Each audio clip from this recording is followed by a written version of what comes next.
Pernah lihat orang ngantar jenazah? Pernah? Pernah? Bukan pernah, sering. Maka dia Nabi tak telu tu mantara koliki burue. 3 yang ngantar kamu ke kubur. Tapi 2 yang kembali, 1 yang setia menemanimu. Yang pertama harta. Keluar semua harta ngantar. Mobil, motor, keluar semua. Begitu masuk kubur, ada harta yang masuk? Ada? Ada harta yang masuk? Ada kain kafan. Tidak ada orang mentang-mentang kaya kasih masuk handphone. Kasih masuk kipas angin. Tidak. Kaos kaki saja orang Islam tidak boleh kau pakai. Yang kedua mengantar kita apa? Keluarga. Keluar semua teman-teman, keluarga kita, sahabat kita pergi mengantar ke kubur. Tapi begitu masuk di kubur, ada yang mau temani? Ada yang mau temani? Tidak. Meskipun bapak kalau meninggal istrinya, meskipun sayang sama istri, mau masuk di kubur. Nabi bilang, kemanapun kau pergi, aku akan mengikutimu. Gunung kan kudaki, lautan ku seberangi, masjid kau lewati. Masuk di kubur, ada yang mau temani? Tidak. Yang ketiga kata Nabi, yang mengantarmu amal. Inilah yang akan mengikutimu kemanapun kau pergi. Masuk di kubur, dia akan masuk. 2 jenis amal. Amal kebaikan, amal keburukan. Masuk. Taman iki buru ditimbun. Pak, ada perantau di sini? Ada dari Sulawesi? Coba angkat tangan. Oh, banyak-banyak. Ada dari Jawa? Banyak. Ada orang Banjar? Bubuhan Banjar, Jar. Banyak betul. Kampungnya. Bapak orang Bugis datang merantau ke Batu Licin. Ternyata di Batu Licin tidak sesuai harapan. Masih ada pilihan? Masih ada? Ada. Pulang lagi Pak. Lewat Batu Licin turun di Parepare. Dari Jawa merantau ke Batu Licin. Sampai Batu Licin kada nyaman. Bulik lagi pian. Pergi di Jawa. Iya toh? Cocok. Tapi demi Allah. Kota mana ki buru masuk kalian kubur. Senang tidak senang. Tinggal kau di situ. Gak boleh kau lagi keluar. Kalau kau keluar kau dari kuburmu. Kau dikubur sore. Keluar kau besok pagi. Lari semua orang Batu Licin. Nah, kalau masuk kubur. Tidak bisa makin ngapa-ngapain. Petumanan ya malakmu kata Nabi. Putus semua amal-amalmu. Kecuali 3 hal. Haji almarhum Haji Andi Arsad. Dengan istri. Ada mi di kubur? Almarhum Abdul Latif bin Siapo. Bapaknya Ustadz. Ada mi di kubur? Soeharto. Habibie. Gus Dur. Soekarno. Ada mi di kubur? Mbah Surip. Tak gendong. Kemana-mana. Dek nagaga. Hilang semua. Maka putus semua orang sudah dalam kubur. Yang bisa menolongmu kata Nabi telu mani. Tinggal 3 perkara yang bisa menolongmu kalau kau sudah masuk kubur. Apa gerangan yang menolong? 1 kata Nabi. Anak yang soleh dan soleha. Bukan anak anggota DPR. Bukan anak kontraktor. Bukan anak profesor. Bukan anak tentara polisi. Bukan. Tapi apa? Soleh dan soleha. Menjadi soleh dan soleha tidak harus tinggi sekolah. Menjadi soleh dan soleha tidak harus kaya. Menjadi soleh dan soleha tidak jadi pejabat dulu. Tidak. Biar tidak ada sekolahmu kau bisa jadi soleh dan soleha. Biar kau miskin boleh kau jadi soleh dan soleha. Dan itu gampang. Mau jadi anggota DPR? Wane piro. Mau jadi bupati? Lebih mahal lagi tipu kiri kanan. Mau jadi pengusaha batu bara? Siaga duitmu. Mau kau jadi soleh dan soleha, biar kau miskin, bisa. Mau kau jadi soleh dan soleha, biar tidak ada sekolahmu, boleh. Gampang. Nih, bapak-bapak ini di depan saya sudah muka-muka sakaratil maut. Di mana-mana dia. Kira-kira kalau bapak mati, siapa doakan kau? Siapa? Istrimu. Kalau dia masih muda, kawin lagi. Ibu-ibu, kalau meninggal, siapa doakan? Suami. Mak bene sih. Siapa yang doakan kita? Anak. Saya ini contohnya. Kakak saya, jarang saya doakan. Nah minta doakan Kak itu pun kalau saya ingat. Tapi siapa yang selalu saya doakan di sujud terakhir saya setiap sholat. 5 waktu saya selalu sujud. Saya di ujung sujud saya selalu berdoa. Allahumma ghafirli wali walidayya warhamhuma kama rabbayani shaghira. Dan saya merasa almarhum Abdul Latif termasuk bahagia di kubur. Kenapa? Karena saya setiap sujud bukan diriku kudoakan tapi bapakku. Namobi bapakku bukan kontraktor. Meskipun bapak saya tidak tahu bahasa Indonesia. Meskipun bapak saya tidak ada sekolahnya. Tapi insya Allah bahagia di kubur karena anaknya selalu doakan. Nih bapak-bapak kalau mati ki. Mau ki lihat bagaimana nasib tak dikubur. Lihat anakmu sekarang. Lihat anakmu. Kalau anakmu malam Jumat kau intip. Baca Yasin di dalam kamar. Harapanmu harapan. Pagi-pagi, siapa buka pintu itu? Intip, tahu wah. Anaknya yang bungsu buru-buru ke masjid. Harapan no. Anakmu pergi main futsal jam 5. 10 menit sebelum menjalan, lari-lari pulang cepat rumah. Kenapa? Dia mau tunggu sholat jamaah maghrib di masjid. Harapan Pak, meskipun kau cuma ngontrak-ngontrak. Biar anakmu tinggi sekolahnya. Banyak uangnya. Banyak istrinya. Tapi tidak pernah sembahyang. Macilaka kok. Pintar bahasa Inggris Ustaz. Apa hebatnya pintar bahasa Inggris? Nah bilang jago sekali anaknya itu Ustaz. Masih SD pintar bahasa Inggris. Nah banyak anak-anak pintar bahasa Inggris. Nggak percaya pergi kok di Inggris. Itu anak-anak di Inggris Pak. Bahasa Inggris semua. Apa kalau dia pintar bahasa Inggris? Memangnya kalau dia pintar bahasa Inggris berdoa pakai bahasa Inggris. Oh my God. Please help me my mother. Bleh. Pasti bahasa Bonjar juga. Bujur. Maka Pak Bu. Yang bisa menolong Bapak seketika kubur. Anak yang soleh dan soleha. Yang kedua.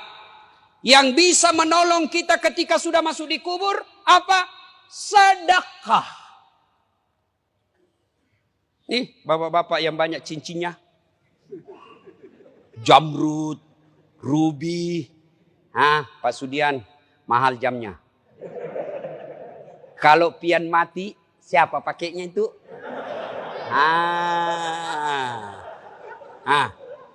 Untung tidak ada ibu-ibu di sini. Saya bilang sama ibu, halo ibu-ibu ini istri-istri orang kaya. Kalau kau mati siapa yang pakai cincinmu? Siapa yang pakai gelangmu? Siapa yang pakai kalungmu? Siapa yang pakai antingmu? Siapa yang pakai berlian dan emasmu? Dia teriak, anakku Ustaz, pret. Bukan anakmu yang pakai, siapa? Istri kedua.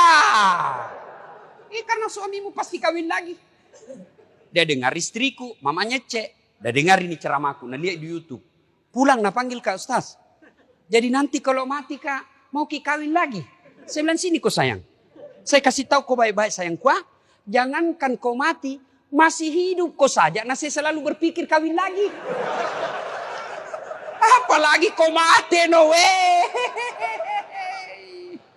Tidak. Maka bapak-bapak, jangan kau berharap nanti anakmu yang sedekah. Jangan. Lebih baik kau sedekah memang di sekarang. Di Sulawesi Selatan, mohon maaf kalau ada keluarganya di sini. Ada yang namanya Haji Andi Sose. Ketua Legiun Petran, sudah arwah sekarang.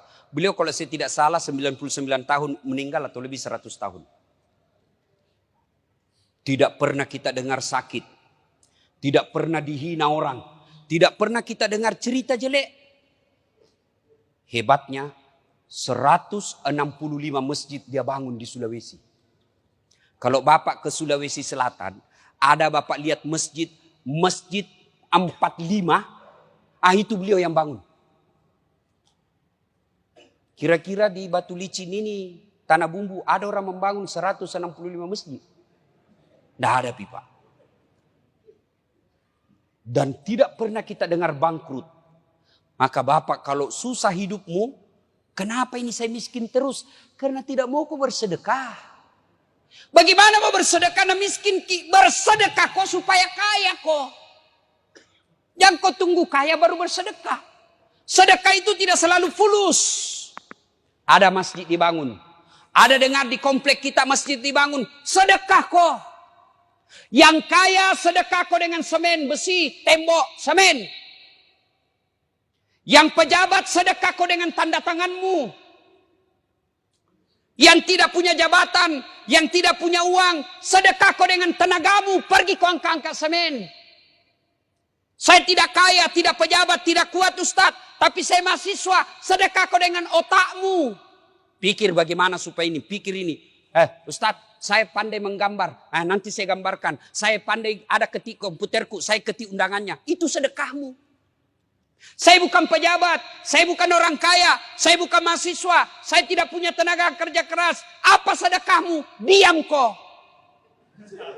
Jangan kau banyak bicaramu. Ada juga itu tidak pernah datang berjamaah, tidak pernah nyumbang, tidak pernah ikut rapat. Mak kau bawa nolak cilaka. Ya mega bicara. Sedekahlah Pak. Bapak-bapak ini terutama kita yang sudah tua. Sedekah Pak. Demi Allah kalau Bapak sudah masuk kubur. Menantinya bukan 1 tahun kau dikubur. Bukan 100 tahun kau dikubur. Tidak balik-balik mako. Mondronok kau tu. Dena gagamu lisu. Sedekah Pak. Ada orang tidak mau sedekah pada luannya banyak. Apa nak pikir? Anakku kasihan. Bagaimana nanti?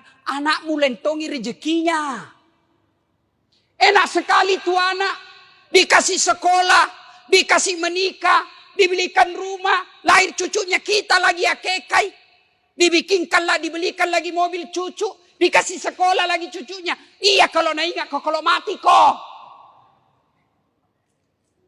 Anak lentongi rezekinya. Yang penting anak kasih sekolah. Sudah kasih sekolah, ada rezekimu, kasih modal kerja. Jangan mau kau urusi rumahnya, biar ton dia urus. Enak sekali dia jadi anak kalau semua mau diurus. Yang wajib kamu ikuti terus sampai ajalnya, nasihatnya. Nasihati sampai ajalnya tiba. Tapi rezeki biar dia urus dirinya. Nak, sudah mau kau kasih sekolah. Sudah mau kau saya kasih modal. Wayalemu, ini harta yang saya kerja. Sudah mau kasih warisan, bagianmu sudah ada, saya mau nikmati, saya mau bangun masjid. Saya mau nikmati, saya bangunkan panti asuhan, saya bikinkan anak yatim rumah, supaya saya enak ton di kuburku. Yang ketiga, yang bisa menolong kita ketika sudah masuk alam kubur, ilmu yang bermanfaat. Makanya kalau dapat ceramahnya Das Atlatif, di grup-grup WhatsApp, syar'i. Langsung sebar. Jangan kau yang sebar yang lain-lain. Dilihat dosa, tidak dilihat barang bagus. Jangan itu saja mau sebar cilaka. Yang bagus-bagus juga kau sebar. Ibu bapak saudara-saudara sekalian, panjang kita mau sampaikan. Tapi waktu terbatas. Pegang maki ini 3. 1, anak yang soleh dan soleha.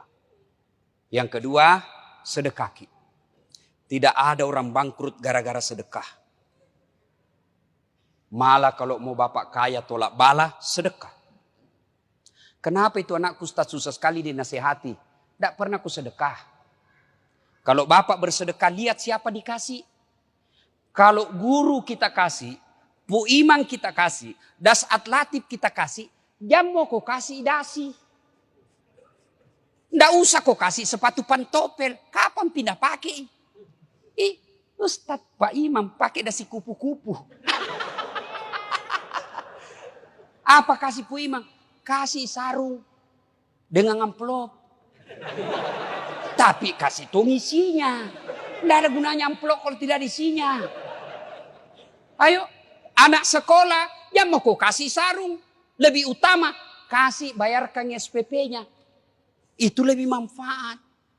Kasih yang bermanfaat. Sedekah. Kemudian yang ketiga, ilmu yang bermanfaat. Bapak dalam grup WhatsApp punya 10 grup.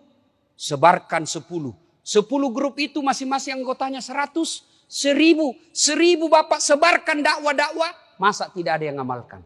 Kalau ada yang ngamalkan, selama dakwah itu diamalkan, maka yang menyebarkan dapat pahala.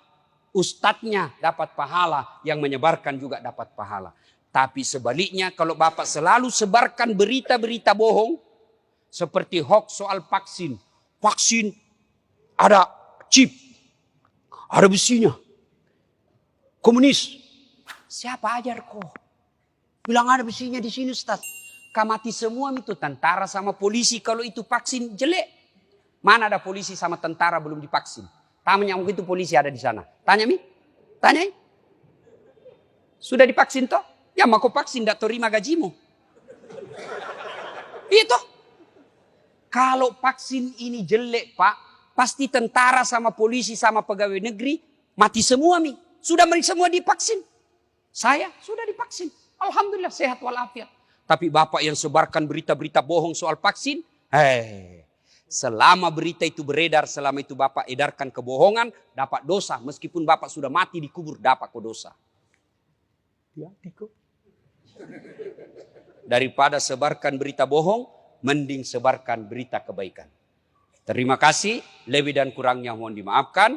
Mari kita kirimkan suratul Fatihah kepada Rasulullah Muhammad SAW. Khasiat dan keutamannya kita ikhlaskan kepada almarhumah Hajjah Wardatul Wartiyah binti Haji Abdul Somad dan arwah Haji Andi Arsad Peta Tahang. Al-Fatihah.